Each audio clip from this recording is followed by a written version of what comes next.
सो अब हम स्टार्ट कर रहे हैं हमारा नेक्स्ट पार्ट। इसमें हम करेंगे गुप्ता डेंसिटी के ऊपर बात। लेकिन गुप्ता डेंसिटी के पहले हम देखेंगे गुप्ता डेंसिटी जो बनी थी वो कैसे बनी थी।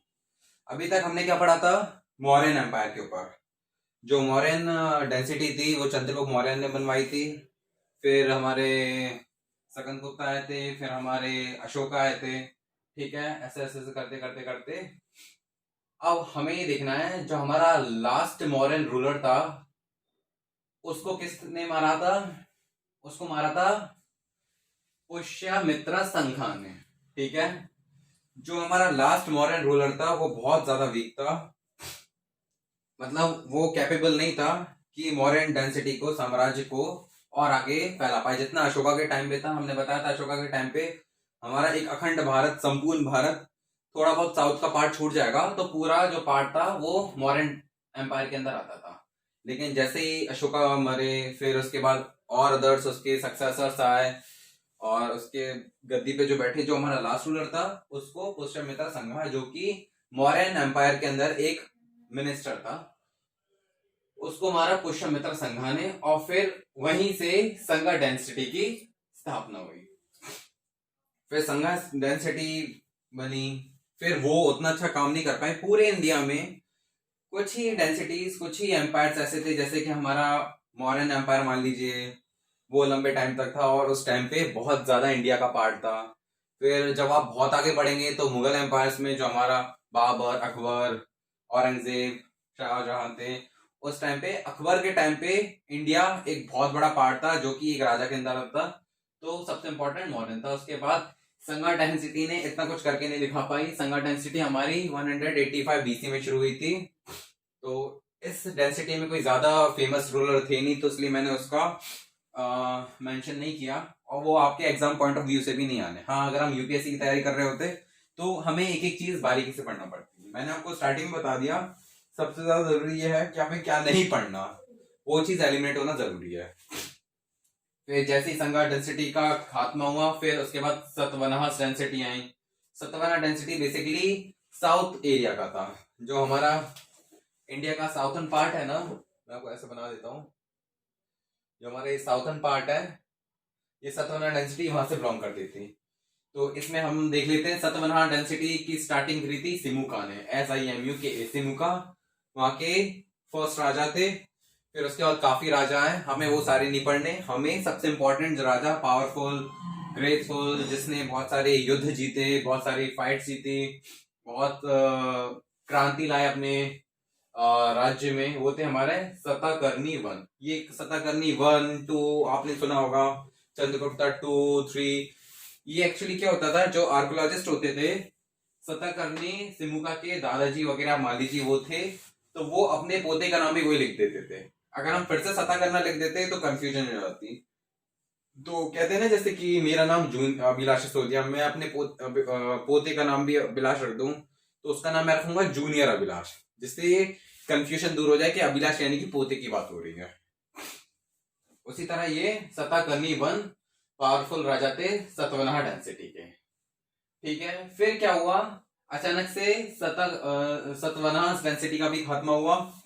फिर उस टाइम पे नॉर्थ इंडिया में कोई भी राज नहीं था, कोई भी पावरफुल डेंसिटी नहीं थी। सारी व्यवस्था ऐसी हो गई थी, खराब हो गई थी। सारे इकोनॉमिक सोर्सेस, कोई राज करने वाला नहीं था।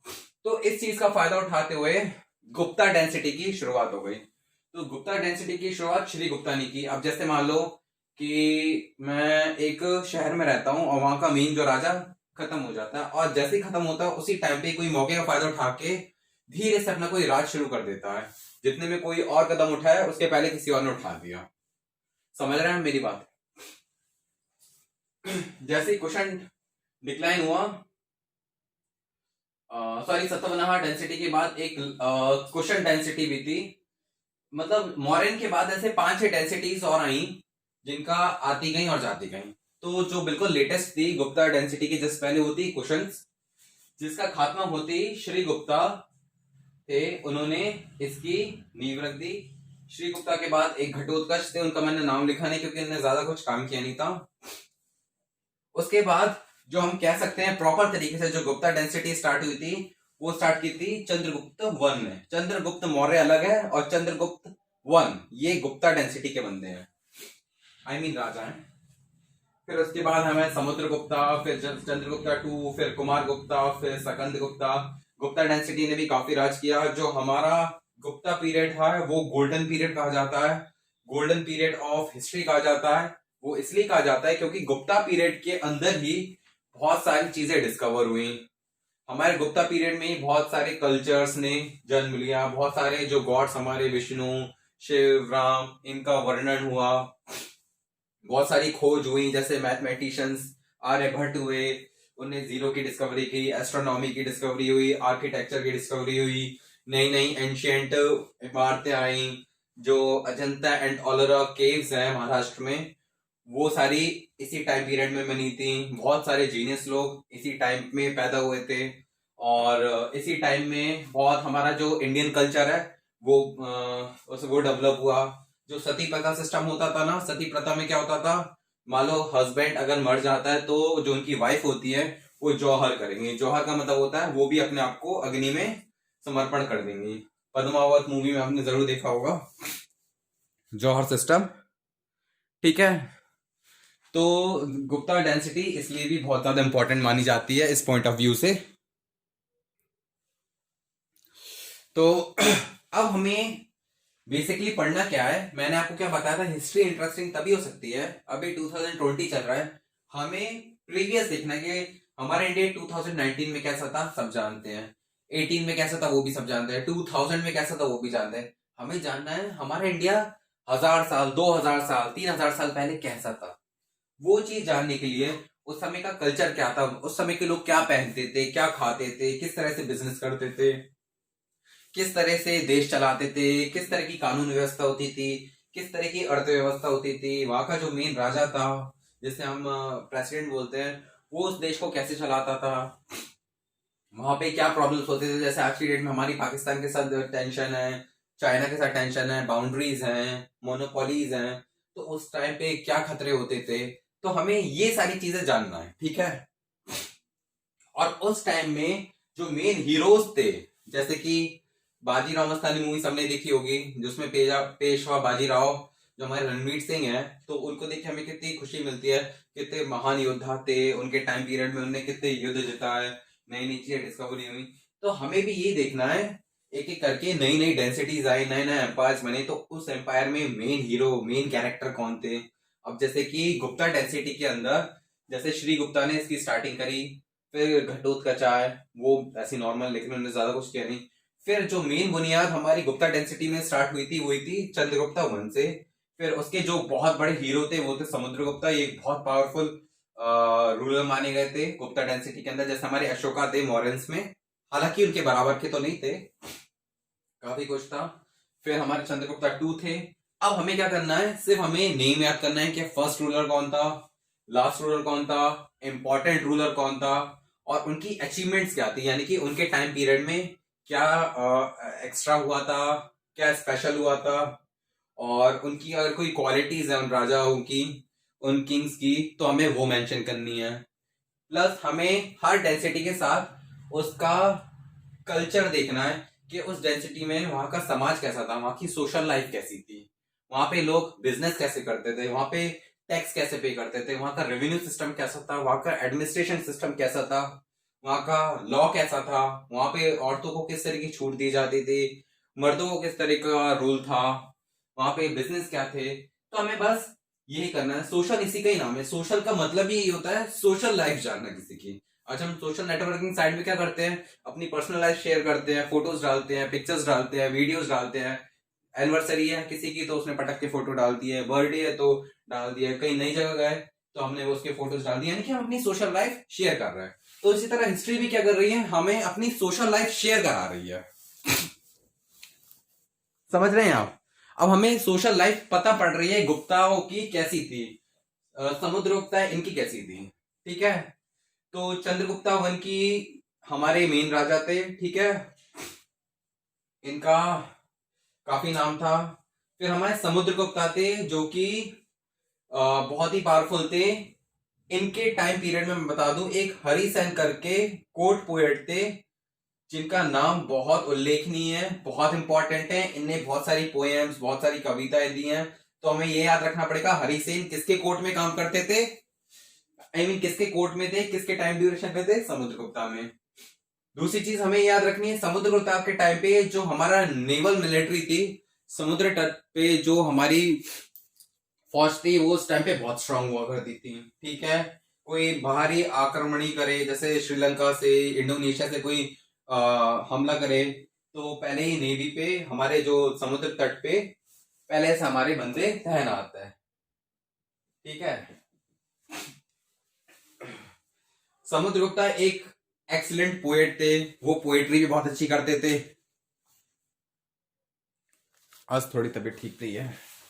उसके बाद जो हमारे समुद्रगुप्ता थे, वो वीणा, एक तरह का वायलिन होता है, आपने देखा होगा सरस्वती माता को एक इंस्ट्रूमेंट लेके बैठती हैं, उसको वीणा बोला जाता है।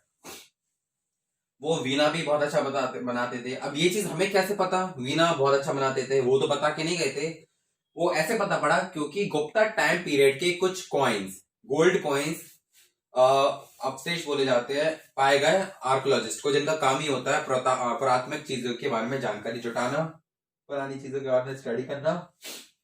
उन कॉइन्स में समुद्रगुप्ता का फोटो बना हुआ था, जिस कॉइन पे वो वीणा बजा रहे थे। तो इस चीज से हमने आइडिया लगाया कि वो एक बहुत अच्छे वीणा प्लेयर भी थे, और वो विष्णु को भी मानते थे, क्योंकि उस टाइम पीरियड में कुछ ऐसे कॉइन्स पाए गए जहाँ पे विष्णु जी की फोटो पाई गई, उसकी उनका उल्लेख है। तो उससे हमें पता पड़ा कि उस टाइम पे विष्णु भगवानों को काफी पूजा जाता था।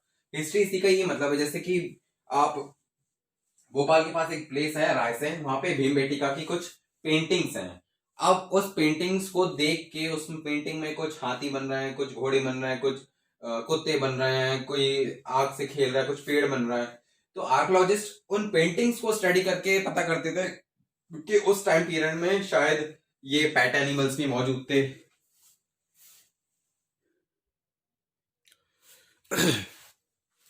और उसके बाद अगर हम बात करेंगे चंद्रगुप्ता टू की, तो इनके टाइम पीरियड में ये क्या समुद्रगुप्ता के सक्सेसर थे, जिनको देवगुप्ता भी बोला जाता था।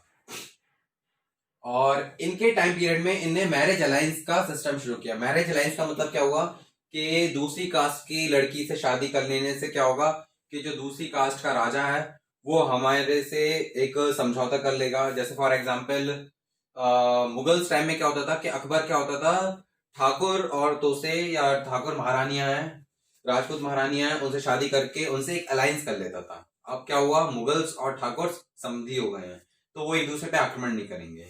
इस टाइप से ये जो मैरिज अलायंस वाला कॉन्सेप्ट था, ये चंद्रगुप्ता टू के टाइम से स्टार्ट हो गया था। और चंद्रगुप्ता टू के टाइम की इंपॉर्टेंट बात यह है कि उन्होंने उज्जैन को अपनी सेकंड कैपिटल बनाया था। ठीक है, और उसके बाद आए थे हमारे कुमार गुप्ता। कुमार गुप्ता एक बहुत अच्छे योद्धा थे, लेकिन उनकी ज्यादा अचीवमेंट्स नहीं है। उनकी सबसे बड़ी अचीवमेंट ये थी कि उनके टाइम में नालंदा यूनिवर्सिटी का निर्माण हो गया था। Nalanda university world largest and world oldest universities में एक है। इंडिया की हमारी पहली यूनिवर्सिटी तक्षशिला एंड नालंदा, ये दो यूनिवर्सिटीज हैं। उसके बाद है सकंद गुप्ता। सकंद गुप्ता के टाइम पे क्या हुआ था, सुदर्शन लेक, एक सुदर्शन नाम का एक तालाब है, वो जो कि मॉडर्न टाइम्स में बना था, उसको रिनोवेट किया, यानी कि फिर से उसका कंस्ट्रक्शन कराया, ठीक करवाया। ठीक है, तो हमें क्या करना है, गुप्ता डेंसिटी के अंदर जितने भी हमारे ये किंग्स हैं, रूलर्स हैं, उनके नाम देखने हैं, प्लस उनकी थोड़ी थोड़ी अचीवमेंट्स देखनी है। और ऐसे कि ऐसा हमारे पेपर में क्वेश्चन बन के जाता है। प्लस हमें देखना है गुप्ता टाइम में वहां का कल्चर कैसा था। कल्चर में मैं बता दूं, गुप्ता टाइम इसलिए फेमस था क्योंकि जो मैथमेटिक्स थी वो बहुत ज्यादा पनपी। ठीक है,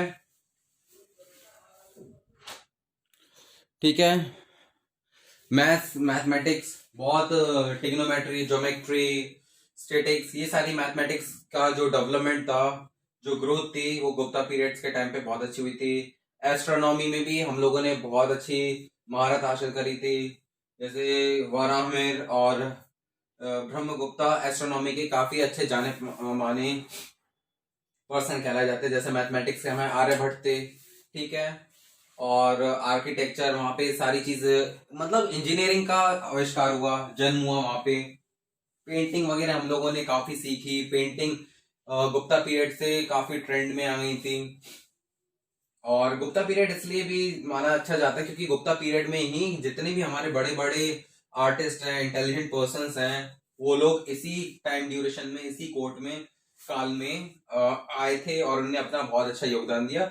और एजुकेशन के मामले में गुप्ता पीरियड्स काफी उल्लेखनीय है, काफी माना जाता है क्योंकि इस टाइम से बहुत सारी चीजें ने अपना जन्म लिया था। ठीक है, तो गुप्ता डेंसिटी में अगर कल्चरल एक्टिविटीज की बात करें तो उसमें mathematics I, astronomy I, architecture, painting, buildings, ठीक है, और एस्ट्रोनॉमी। और गुप्ता पीरियड में ही जैसे कि हमारे प्लेनेट में, हमारे स्पेस में 9 प्लैनेट्स हैं, अर्थ से सन की डिस्टेंस कितनी होती है, कोई अर्थ से सन तक तो गए नहीं है, ये सारी चीजें गुप्ता डेंसिटी के अंदर गुप्ता टाइम में डिस्कवर हो गई थी।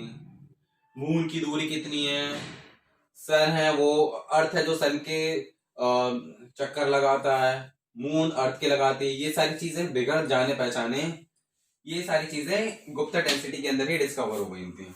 ये समझ लीजिए, इसलिए ये चीज इतना इंपॉर्टेंट है। अब ये चीज जानने में हमें कितना अच्छा लगेगा कि हमें बस हमने साइंस की बुक्स में पढ़ा है कि अर्थ सन के चक्कर लगाती है, उसको 365 डेज लगते हैं एक पूरा रेवोल्यूशन करने में। ये चीज गुप्ता डेंसिटी के अंदर पहले ही डिस्कवर हो गई थी। जो चेस बोर्ड गेम है, चेस शतरंज का खेल है, वो गुप्ता डेंसिटी के अंदर ही आ गया था। समझ रहे हैं आप? और फिर पेंटिंग्स वगैरह, इसका आइडिया भी हम लोगों को इस गुप्ता डेंसिटी में मिला। अब हम देखेंगे गुप्ता जो डेंसिटी थी वहां की सोसाइटी कैसे होती थी। तो वहां की सोसाइटी 4 क्या बोल सकते हैं, कास्ट बोल लीजिए, 4 कास्ट में बटी हुई थी। ब्राह्मण, क्षत्रिय, वैश्य और शूद्र। यानी कि जैसे होता है ना जनरल, SC ST OBC, तो ये 4 कास्ट के डिवीजन थे। ब्राह्मण्स में सबसे इंटेलिजेंट, प्रोफेशनल्स, पंडित, वहां पे पंडितों को बहुत मतलब आदर, सत्कार, सम्मान मिला जाता था, उनको इनवाइट किया जाता था। कोई बड़े से बड़ा काम हो तो पंडित के जरिए किया जाता, मतलब पंडित सबसे ऊंची पोस्ट हुआ करती थी। ठीक है, पंडितों का काम क्या था, बाकी लोगों को नॉलेज देना। ठीक है, आज की डेट में हमें तो पता ही है। ठीक है, तो ब्राह्मण सबसे ऊंची कास्ट मानी जाती थी। फिर होती है क्षत्रिय। क्षत्रिय आपने महाभारत में भी काफी दिन होगा, क्षत्रिय पुत्र। क्षत्रिय होते थे वॉरियर्स। वॉरियर्स जिनका काम क्या था, देश की रक्षा करना। जितने भी मिलिट्रीज, आर्मीज, वो क्षत्रिय कैटेगरी में होते थे। फिर थर्ड है वैश्यास। वैश्यास कहलाते थे हमारे बिजनेस पर्सन्स, जो भी धंधा पानी करते हैं, बिजनेस करते हैं, व्यापार करते हैं, वो आते थे वैश्या की कैटेगरी में। ठीक है, और फिर शूद्रास। शूद्रास होते थे हमारे दास, जो कि इन तीनों की सेवा किया करते थे। ये आप कह सकते हैं लोअर क्लास।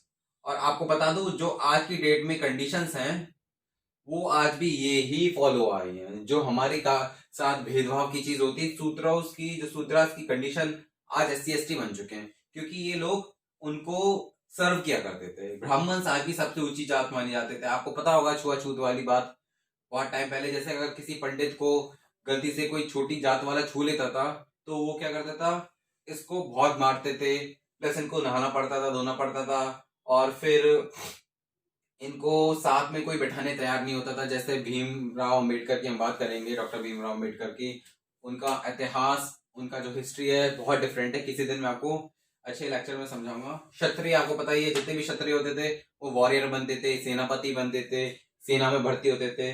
और वैश्यास अपना बिजनेस करते थे, व्यापार करते थे, लकड़ी का काम करते थे, फर्नीचर का काम करते थे, सोने का काम करते थे, किसी भी टाइप का काम करते थे। और ये जो 4 क्लासेस है आज भी चल रही हैं, मतलब उनका आपको असर आज भी देखने को मिल सकता है। समझ आ रहा है? तो हमने गुप्ता पीरियड में ये देखा कि गुप्ता डेंसिटी कैसे शुरू हुई। लास्ट जो मॉडर्न रूलर थे हमारे पुष्यमित्र संघा, उनको मार के संघा डेंसिटी की स्थापना की। फिर हमारा सतवना डेंसिटी जो कि आंध्रा का था, जिसमें हमारे इंपॉर्टेंट से मुखा थे और सतकर्णी वन थे, एक पावरफुल रूलर। फिर कुशन डेंसिटी आई सतवना के बाद। आपको मैंने सिर्फ लिमिटेड बताई और आपकी टेक्स्ट बुक में भी लिमिटेड है। वैसे अगर जो प्रॉपर हिस्ट्री है ना उसमें देखा जाए तो इतनी सारी डेंसिटीज, इतने सारे राजाओं के नाम और इतनी चीजें हैं जो कि पढ़ना इतना इंपॉर्टेंट नहीं है। हमें सिर्फ इंपॉर्टेंट चीजें कवर करनी है, ठीक है, हमारे एग्जाम पॉइंट ऑफ व्यू से। ठीक है, हमारा लक्ष्य इतना सा है कि आपके सोशल में अच्छे मार्क्स आने चाहिए, सारे क्वेश्चन आंसर आपको रटे नहीं होना चाहिए, आपको समझे हुए होना चाहिए। ठीक है, तो यहाँ पे हमारा काम खत्म होता है। चलिए ठीक है, आगे मैं आपको का पार्ट करवाऊंगा। Thank you so much.